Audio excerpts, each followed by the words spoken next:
மக்கள் அனைவருக்கும் வணக்கம். இன்றைய உலகின் முக்கியமான பல்வேறு செய்திகளை இந்த ஒரு வீடியோவில் நம்ம பார்க்க போகிறோம். பட் அதெல்லாம் பார்க்கறதுக்கு முன்னாடி நீங்கள் இன்னும் நம்மளோட சேனலை சப்ஸ்கிரைப் பண்ணாமல் இருந்தால் மறக்காமல் சப்ஸ்கிரைப் பண்ணி வச்சுக்கோங்க. வாங்க இப்போ நம்ம செய்திகளை பார்க்க ஆரம்பிப்போம். முதல் செய்தியாக இந்தியா தொடர்பானது தான் நண்பர்களே. அதாவது முப்படைகளை நவீனப்படுத்துவதற்காக பாதுகாப்புத்துறைக்கு 67,000 கோடி ரூபாய் மதிப்பிலான திட்டங்களுக்கு பாதுகாப்புத்துறை கொள்முதல் கவுன்சில் ஒப்புதல் அளிச்சிருக்காங்க. இதை பற்றி தான், அதாவது மத்திய பாதுகாப்புத்துறை அமைச்சர் ராஜ்நாத் சிங் அவர்களின் தலைமையில் நடைபெற்ற பாதுகாப்புத்துறை கொள்முதல் கவுன்சில் 67,000 கோடி ரூபாய் மதிப்பிலான பாதுகாப்பு தளவாடங்களை கொள்முதல் செய்வதற்கான ஒப்புதலை வழங்கியிருக்கு. பாதுகாப்பு கொள்கை மற்றும் மூலதன கொள்முதல் குறித்து முடிவெடுக்கும் மிக உயர்ந்த அமைப்பாக பாதுகாப்பு கொள்முதல் கவுன்சில் செயல்படுகிறது. தேவையை ஏற்றுக்கொள்வதற்கான ஒப்புதல் கொள்முதல் செயல்முறையின் முதல் படியாகுங்க. 87,000 புதிய கனரக ஆயுதமேந்திய ட்ரோன்கள் மற்றும் 100க்கும் மேற்பட்ட வான்வெளி பிரம்மோஸ் சூப்பர்சோனிக் வாங்குவதற்கு அனுமதி வழங்கப்பட்டிருக்குங்க. கண்காணிப்பு மற்றும் உளவு பார்க்கும் திறன் கொண்ட மற்றும் ஆயுதம் ஏந்தி செல்லக்கூடிய 87 ட்ரோன்கள் கொள்முதலுக்காக சுமார் 20,000 கோடி ரூபாய் ஒதுக்கீடு செய்யப்பட்டிருக்குங்க. மேலும் மற்றொரு நிறுவனத்திற்காக பாதுகாப்பு உற்பத்தியாளர் பிரிவில் சுமார் 11,000 கோடி ரூபாய் ஒதுக்கப்பட்டிருக்குங்க.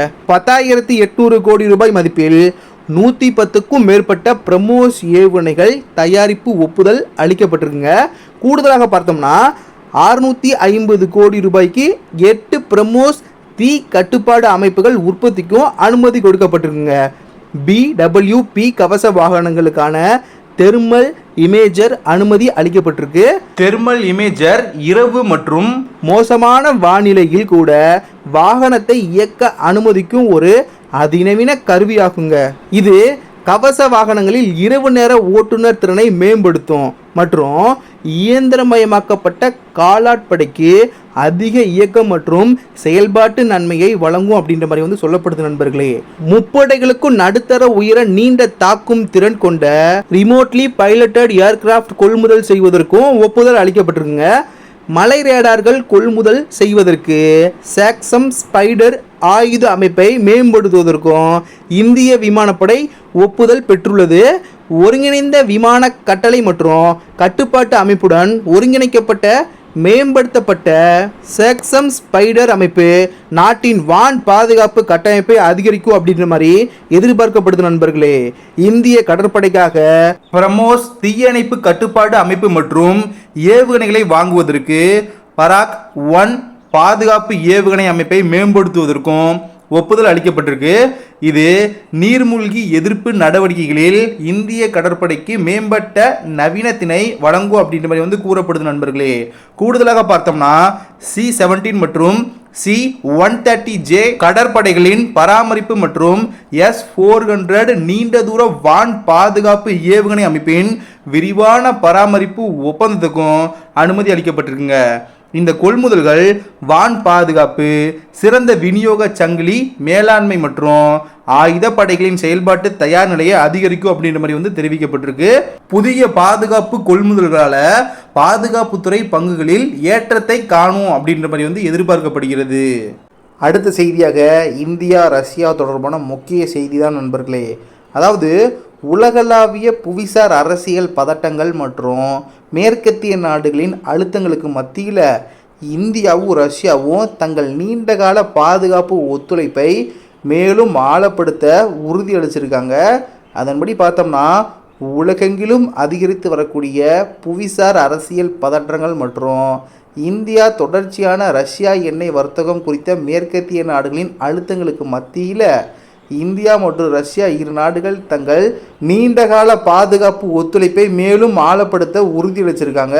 அதன்படி பார்த்தோம்னா செவ்வாய்க்கிழமை அன்னைக்கு ரஷ்யாவில் உள்ள இந்திய தூதர் வினய் குமார் மற்றும் ரஷ்ய துணை பாதுகாப்பு அமைச்சர் கர்னல் ஜெனரல் அலெக்சாண்டர் ஃபோமின் இடையான உயர்மட்ட சந்திப்பின் போது இந்த உறுதிப்பாடு மீண்டும் வலியுறுத்தப்பட்டிருக்கு நண்பர்களே. இந்த சந்திப்பு ரஷ்யா இந்தியா உறவுகளுக்கு வழக்கமான மிகவும் சுமூகமான மற்றும் நட்பு சூழ்நிலையில் நடைபெற்றதாக ரஷ்ய பாதுகாப்பு அமைச்சகத்தின் அதிகாரப்பூர்வ அறிக்கை தெரிவிக்கிறதுங்க. அமெரிக்காவோட அதிபர் டொனால்டு ட்ரம்ப் ரஷ்யாவிலிருந்து இந்தியா சலுகை விலையில் கச்சா எண்ணெய் இறக்குமதி செய்வதை தொடர்ந்தால் கடுமையான பொருளாதார தடைகள் விதிக்கப்படும் அப்படின்ற மாதிரி எச்சரிச்சிருக்கக்கூடிய நிலையில இந்த சந்திப்பு முக்கியத்துவம் பெறுகிறது நண்பர்களே. வாஷிங்டனின் இந்த எச்சரிக்கை ரஷ்யாவை பொருளாதார ரீதியாக தனிமைப்படுத்த மேற்கத்திய நாடுகள் எடுக்கும் முயற்சிகளை இந்தியா பலவீனப்படுத்துவதாக கூறுகிறது. இருப்பினும் ட்ரம்பின் இந்த எச்சரிக்கை இந்தியாவையோ அல்லது ரஷ்யாவையோ அசைக்கவில்லை. பாதுகாப்பு உறவுகளை மீண்டும் உறுதிப்படுத்துவது இந்தியாவின் நீண்டகால வியூக தன்னாட்சியையும் சமநிலைப்படுத்துவதும் ராஜதந்திரத்தையும் பிரதிபலிக்கிறது. பிராந்திய மற்றும் உலகளாவிய போட்டிக்கு மத்தியில் இந்தியா எந்த ஒரு தனிப்பட்ட அரசியல் கூட்டணிகளையும் சிக்கிக்கொள்ள மறுக்கிறதுங்க. இந்தியா மற்றும் ரஷ்யா இடையே பல தசாப்தங்களாக பாதுகாப்பு உறவுகள் இருக்குது. கூட்டு இராணுவ பயிற்சிகள், ஆயுத ஒப்பந்தங்கள் மற்றும் பிரமோஸ் ஏவுகணை போன்ற முக்கிய தொழில்நுட்பங்களை இணைந்து உருவாக்குதல் ஆகியவை இந்த உறவின் முக்கிய அம்சங்கள். தற்போது உரையாடல் வெளியுறவு அழுத்தங்கள் அதிகரித்தாலும் இரு நாடுகளும் தங்கள் ஒத்துழைப்பை தக்க வைத்துக் கொள்வதோடு விரிவுபடுத்துவதற்கான உறுதியாக இருப்பதை காட்டுகின்றனர் நண்பர்களே. ஆக மொத்தத்தில் இவர்கள் எப்படியாவது இந்தியாவையும் ரஷ்யாவையும் பிரித்து போடலாம், எப்படியாவது இந்தியாவை நம்ம பக்கம் இழுத்தரலாம் அப்படின்ற மாதிரி தான் அமெரிக்காவுடைய வேலைப்பாடுகள்லாம் நகருது. ஆனால் இவர்கள் இந்த வேலைப்பாடுகளை அதிகரிக்க இந்தியாவுக்கும் ரஷ்யாவுக்கும் இடையிலான உறவு அப்படின்றது வளர்ந்து கொண்டே தான் வந்து போயிட்டுருக்கு. அந்த ஒரு விஷயம் அப்படின்றது மிகப்பெரிய வரவேற்கக்கூடிய ஒன்றாகவும் நம்ம எல்லாரும் சந்தோஷப்படக்கூடிய ஒன்றாக இருந்துக்கிட்டு இருக்கு. ஏன்னா இவர்கள் நட்பை இன்னும் அதிகப்படுத்துகிறாங்க நண்பர்களே. நட்பு அப்படின்றது ஏற்கனவே வளர்ந்து கொண்டு தான் போயிட்டுருக்கு. இன்னும் கூடுதலாக இவர்கள் வளர்க்குறதுக்கு தான் இந்த மாதிரியான வேலையை பார்த்துக்கிட்டு இருக்காங்க. அதுபோக இருந்தாலும் இவர்கள் இதனால் பல பிரச்சனைகளை இனி வரக்கூடிய நாட்களை சந்திப்பார்கள் அப்படின்ற மாதிரி தான் இந்தியா ரஷ்யா இடையேயான உறவில் அடுத்த கட்டங்கள் முடிவுகள் எடுக்கப்பட்டதெல்லாம் பார்க்கும்போது தெரியுது. தற்போதைக்கு ரஷ்யா அதிரடியான பல்வேறு விஷயங்களை எடுப்பதற்கான வேலைப்பாடில் இறங்கியிருக்காங்க. ஏன்னா ரஷ்யாவோட நட்புறவை வைத்திருக்கக்கூடிய நாடுகள், குறிப்பாக வர்த்தகம் செய்யக்கூடிய நாடுகளுக்கு பிரச்சனை பண்ணும்போது ரஷ்யா சும்மாவாக இருக்கும், நிச்சயமாக ஏதாவது ஒரு வேலையை பார்க்கும்ல. அதற்கேற்ற வேலைகளை தற்போதைக்கு ரஷ்யா ஸ்டார்ட் பண்ணியிருப்பதாக காணப்படுது. இனி வரக்கூடிய நாட்களில் அமெரிக்காவிற்கு ரஷ்யா அடுத்தடுத்து தரமான பதிலடிகளை கொடுக்கும் அப்படின்றதுல எந்த ஒரு மாற்று கருத்தில் நண்பர்களே. அடுத்த செய்தியாக அமெரிக்கா ரஷ்யா தொடர்பானது தான். அதாவது அமெரிக்காவுடனான உறவில் பதற்றம் நிலவும் நேரத்தில் நாட்டுக்கான அணு ஆயுத ஒப்பந்தத்தை முறித்து கொள்வதாக ரஷ்யா அறிவிச்சிருக்காங்க நண்பர்களே. இது தொடர்பாக பார்த்தோம்னா ரஷ்யாவோட வெளியுறவுத்துறை அமைச்சகம் வெளியிட்டிருக்க அறிக்கையில் என்ன கூறியிருக்காங்க அப்படின்னா, அமெரிக்காவுடனான அணு ஆயுத ஒப்பந்தத்தின் கீழ் எங்களுக்கு நாங்களே விதித்து கொண்ட சுயமான கட்டுப்பாடுகளுக்கு இனி நாங்கள் கட்டுப்பட மாட்டோம். அமெரிக்காவுக்கு எதிராக குறுகிய தூர மற்றும் நீண்ட தூர செல்லும் அணு ஆயுதங்களை தயார் நிலையில் வைத்திருக்கும் ஒப்பந்தத்தில் இருந்து விலகிக் கொள்கிறோம். இவ்வாறு அந்த அறிக்கையில் தெரிவிக்கப்பட்டிருக்குங்க. சில நாட்களுக்கு முன் பார்த்தோம்னா அமெரிக்காவோட அதிபர் அணுசக்தி நீர்மூழ்கி கப்பலை ரஷ்யா அச்சுறுத்தும் வகையில் அருகில் கொண்டு செல்வதாக உத்தரவிட்டிருந்த நம்ம பார்த்துருப்போம். அதற்கு பதிலடியாக தான் இந்த ஒரு நடவடிக்கையை ரஷ்யா மேற்கொண்டிருக்காங்க. ரஷ்யாவோட வெளியுறவுத்துறை அமைச்சகம் கூறுவது இதுதான். அதாவது இந்த ஒரு விஷயம் தான் சொல்கிறாங்க. அதாவது ரஷ்யாவிடம் இருந்து கச்சா எண்ணெய் வாங்குவதால் இந்தியா மீது ட்ரம்ப் வரி விதித்திருக்காரு. இது தொடர்பாக ரஷ்யாவோட வெளியுறவுத்துறை அமைச்சகத்தின் செய்தி தொடர்பாளர் மரியா ஜகரோவா அவங்க என்ன கூறியிருக்காங்க அப்படின்றத பார்த்தோம்னா, துரதிர்ஷ்டவசமாக தடைகளும் கட்டுப்பாடுகளும் தற்போதைய வரலாற்று காலகட்டத்தின் வரையறுக்கப்பட்ட அம்சமாக மாறிவிட்டன. இது உலகம் முழுவதும் உள்ள நாடுகளை பாதிக்கிறது. சர்வதேச அரங்கில் தனது ஆதிக்கம் வீழ்ந்து வருவதை பொறுக்க முடியாத அமெரிக்கா ஒரு புதிய காலனியத்துவ கொள்கையை பின்பற்றுகிறது. சர்வதேச அரங்கில் சுதந்திரமான பாதையை தேர்வு செய்பவர்களுக்கு எதிராக பொருளாதார அழுத்தத்தை பயன்படுத்துகிறது. ரஷ்ய நட்பு நாடுகள் மீது ட்ரம்ப் வரி விதிப்பது அப்படின்றது இறையாண்மை மிக்க நாடுகளை நேரடியாக ஆக்கிரமிப்பது ஆகும். அவர்களின் உள்நாட்டு விவகாரத்தில் தலையிடுவதற்கு சமம். எந்த ஒரு வரி போர்களோ அல்லது தடைகளோ வரலாற்றின் இயல்பான போக்கை தடுக்க முடியாது என்பதை நாங்கள் உறுதியாக நம்புகிறோம். குறிப்பாக குளோபல் சவுத் எனப்படும் ஏழை நாடுகள், பிரிக்ஸ் நாடுகள் எங்களுக்கு ஆதரவு அளிக்கின்றன.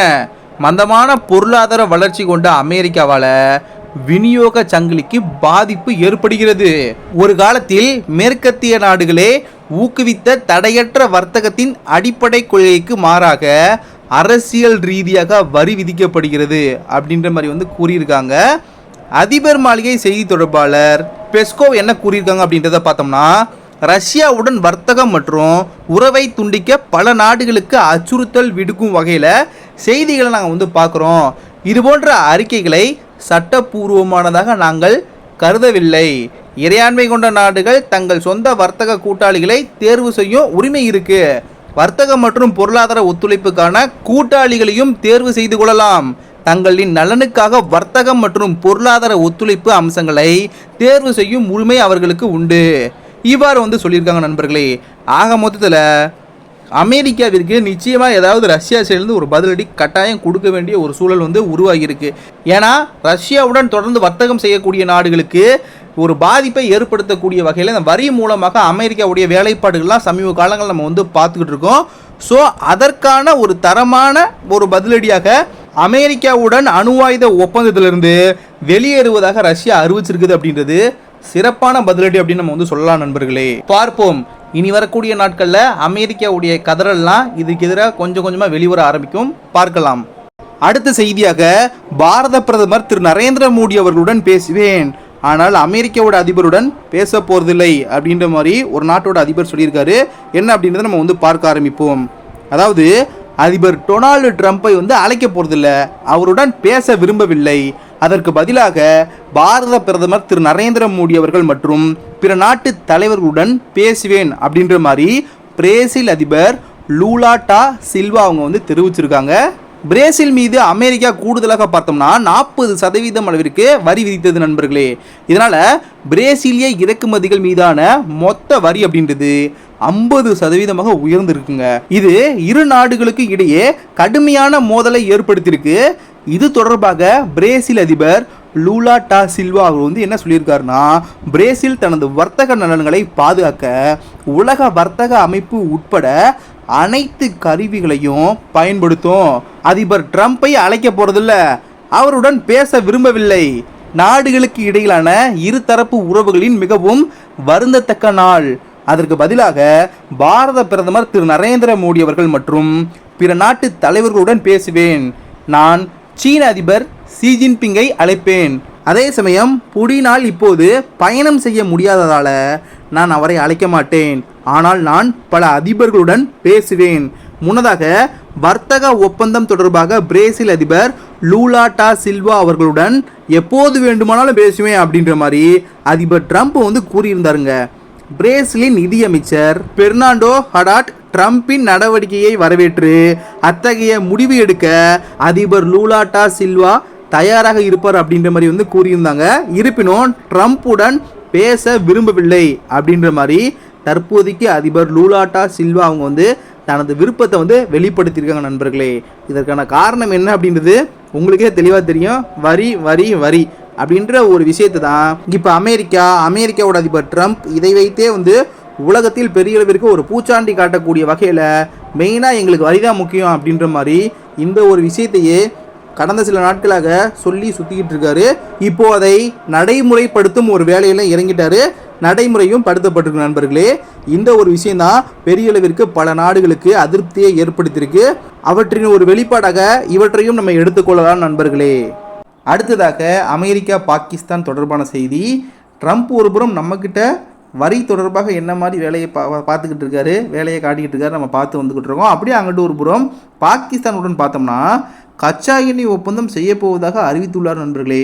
இந்த நிலையில் 1954 முதல் 1971 வரையிலான காலப்பகுதியில் பார்த்தோம்னா பாகிஸ்தானுக்கு அமெரிக்கா $200 கோடி அளவுக்கு ஆயுதங்களை வழங்கியது தொடர்பாக அப்போது வெளியான நாளிதழின் செய்தியை இந்திய இராணுவம் சமூக வலைதளங்களில் பகிர்ந்துள்ளதுங்க.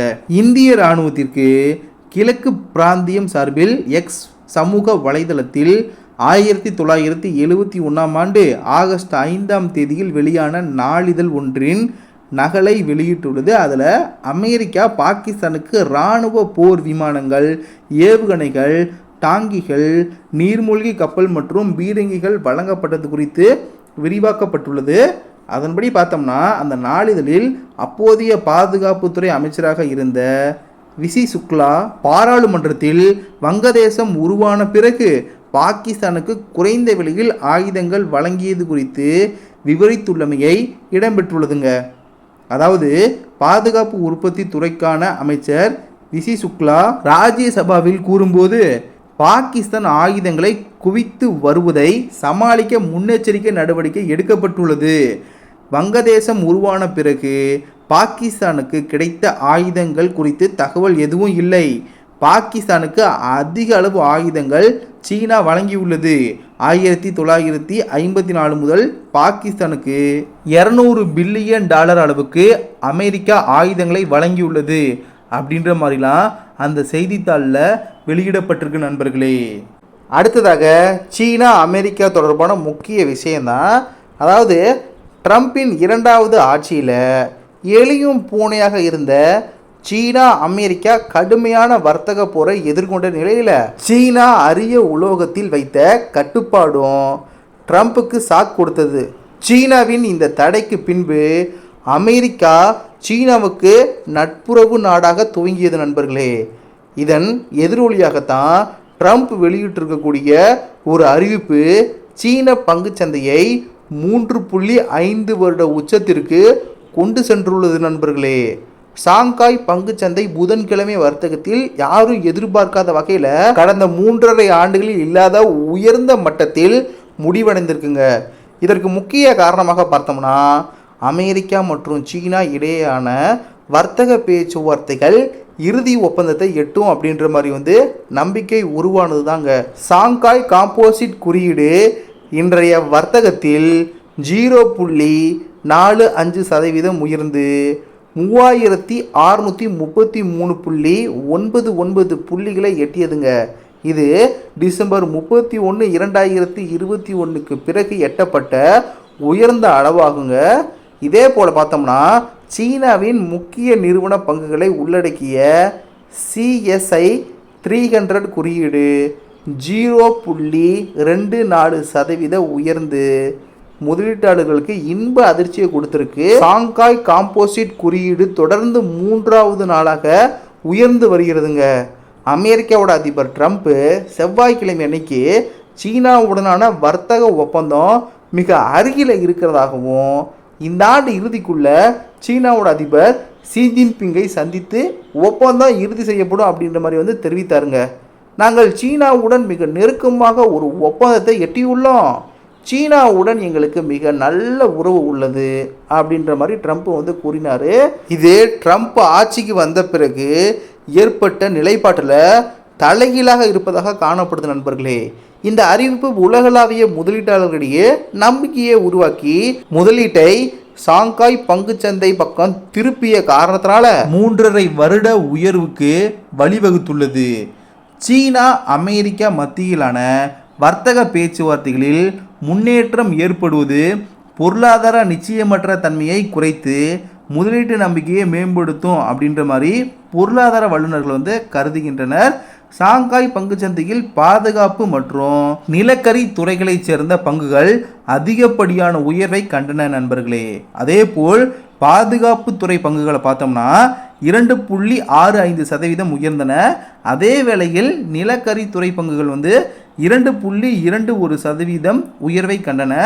நிலக்கரி துறை பங்குகள் உயர முக்கிய காரணம் என்ன அப்படின்றத பார்த்தோம்னா சீனா அமெரிக்கா மத்தியிலான வர்த்தக பேச்சுவார்த்தைகளில் முன்னேற்றம் அடைந்துள்ளதால அந்நாட்டின் உற்பத்தி துறை வேகப்படுத்த மின்சார தேவை அதிகரிக்கும் என்ற கணிப்பில் இருக்கலாம்.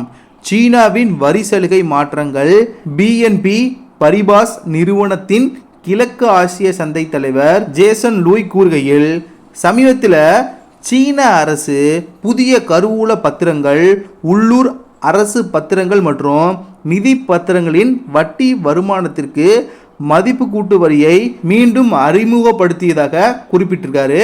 இந்த வரி விதிப்பு தான் முதலீட்டாளர்களை தங்கள் நிதியை பங்கு சந்தைக்கு மாற்ற தூண்டியிருக்கக்கூடும் அப்படின்ற மாதிரி வந்து தெரிவித்துள்ளார் நண்பர்களே. இந்த வாட் வரி விதிப்பு விளைவாக பங்கு சந்தையில் முதலீடுகள் அதிகரித்து சந்தை உயர்வுக்கு வழிவகுத்தது நண்பர்களே. என்னதான் இருந்தாலும் இதெல்லாம் வச்சு பார்க்கும்போது ட்ரம்ப் அவர்களுடைய நடவடிக்கை அப்படின்றது இடத்துக்கு ஏற்ற மாதிரி தலைவர் வந்து மாறிக்குவாப்பில் போல. அதாவது இதே மனுஷன் தான் ஒரு காலத்தில் அமெரிக்காவுடைய செயலி எல்லாமே பேன் பண்ணதை நம்ம வந்து பார்த்துருப்போம். அமெரிக்காவுடைய ஆப்ஸ் எல்லாம் பயன்படுத்தாதீங்க அப்படி இப்படி அப்படின்னு சொல்லியிருந்தாரு. பாதுகாப்பு கிடையாது அப்படி இப்படின்னு சொல்லி நூற்றுக்கணக்கான ஆப்லாம் வந்து பேன் பண்ணி தான் நம்ம வந்து பார்த்துருப்போம். இது வந்து ஒரு காலகட்டத்தில் பண்ணார் மனுஷன். அப்படியே வந்து இன்றைக்கி நண்பர், அதாவது சீனா வந்து மிகப்பெரிய நண்பர் அப்படின்ற மாதிரி வந்து சொல்கிறாரு. அதாவது இந்த படத்தில் மாதிரி தான். அது என்னப்பா காலையில் நல்ல விதமாக பேசுனேன், சாயந்தரம் அம்மா வந்து இந்த மாதிரி பேசுகிறியே, அப்பா இந்த மாதிரி பேசுகிறியே, ஏய் காலையில் அது நல்ல வாய், இப்போ இது நாரவாய் அப்படின்ற மாதிரி மனுஷன் இடத்துக்கு தகுந்த மாதிரி நேரத்துக்கு தகுந்த மாதிரி சூழலுக்கு தகுந்த மாதிரி மாறிக்கிறாப்புல. இதே மனுஷன் இந்தியா தான் எங்களோட மிகப்பெரிய நண்பன் அப்படின்ற மாதிரி வந்து சொல்லிட்டு இருந்தாலும் நம்ம வந்து பார்த்துருப்போம்.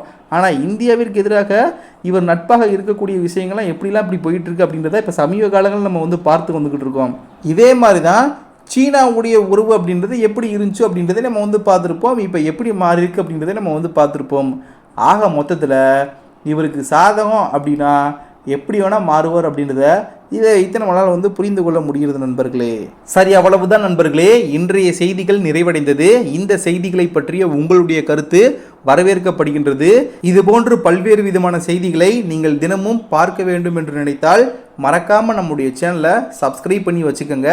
நாளைக்கு இன்னொரு புது வீடியோவில் நான் உங்ககிட்ட வந்து பேசுகிறேன். நன்றி நண்பர்களே. ஜெய்ஹிந்த்.